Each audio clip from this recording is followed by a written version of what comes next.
with your name on the front, and a promise inside that you have been waiting on for a long time. Not a wish I'm still thinking about. Not a kindness I'm hoping I can afford. Not a maybe held together by your performance. A sealed letter, signed in my own hand, kept in a place no thief can reach and no failure of yours can cancel. Come a little closer. Right now, before this short message ends, I'm going to break the seal in front of you and read you the one sentence I wrote inside it a very long time ago. The sentence that will quiet, in this very moment, the fear you have not been able to quiet on your own. Stay near. There is no rush in this room. You have been carrying something for a while now. A prayer that has lived in you so long you have started to feel embarrassed about still bringing it up. The same ask, the same ache, the same hopeful sentence whispered into the dark of another morning. And somewhere along the way, a quiet thought began to grow next to that prayer. Maybe he heard me and changed his mind. Maybe the promise was for someone with stronger faith. Maybe I missed the window. Maybe I read the sign wrong. Maybe what felt so clear back then was just my own hope speaking in a borrowed voice. And every time that quiet thought visits, it leaves a little less of you standing. A small erosion of the place inside where your hope used to live easily.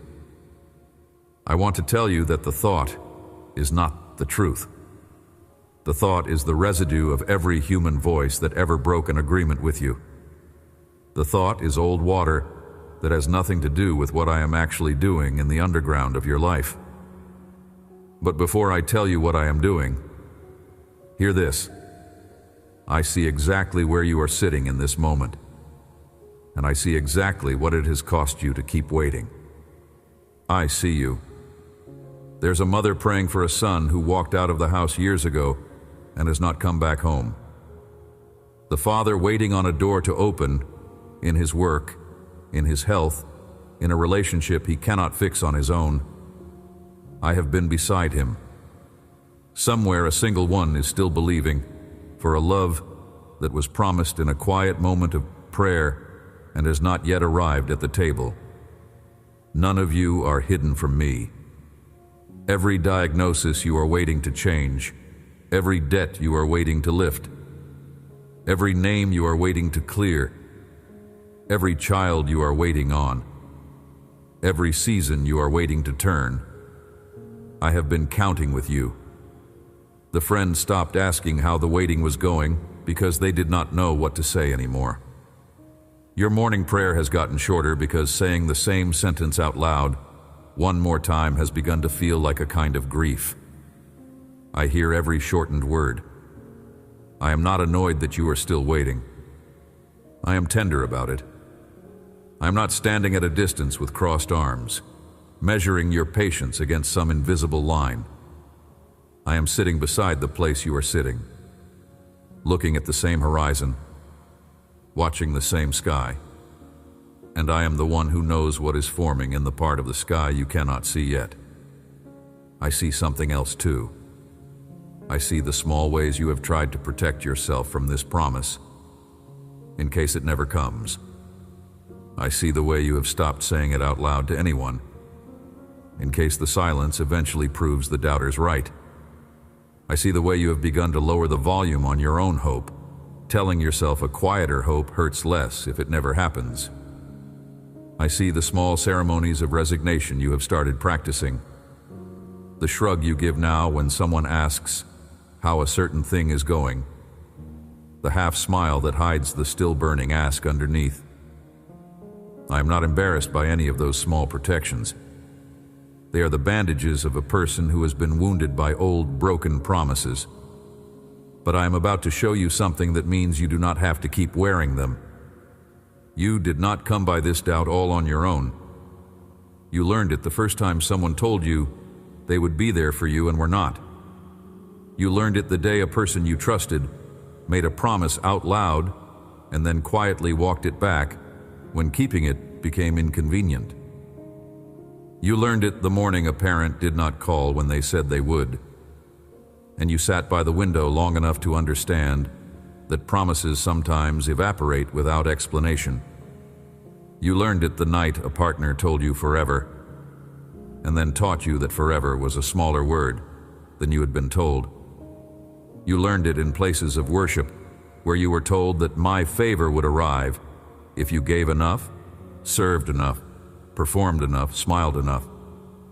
And you watched other people do all of those things and still bury what they loved. The bruise on the place where promises used to land in your life was not put there by me, but I see the bruise. And I know that every time my word draws near to that place, it touches a wound that is still tender, and your whole body flinches before your mind can even decide what to think. Let me defend you from a voice that has been speaking over you for too long. The voice that says your hope is naive. The voice that says you should have moved on by now, given up on the promise, stopped expecting anything beautiful from a God who has clearly forgotten where he put your file. That voice is not mine.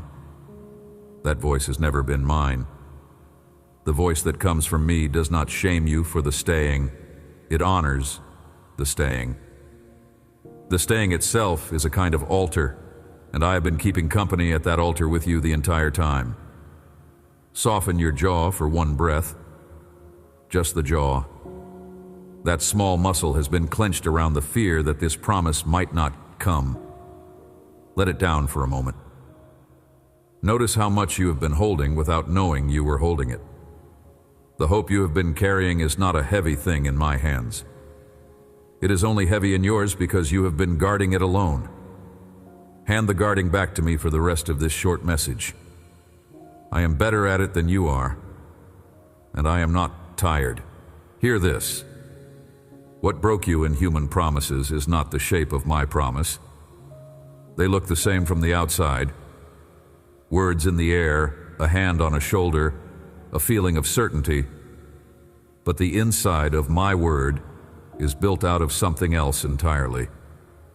A human promise is a hope, dressed up in confident clothes. My word is the thing the universe was made out of. They are not the same material. They cannot fail the same way, because one of them cannot fail at all. Somewhere along the way, you were taught to think of my promises like a contract that needs your signature renewed every morning. You were taught that if your faith dipped at noon, the contract paused. You were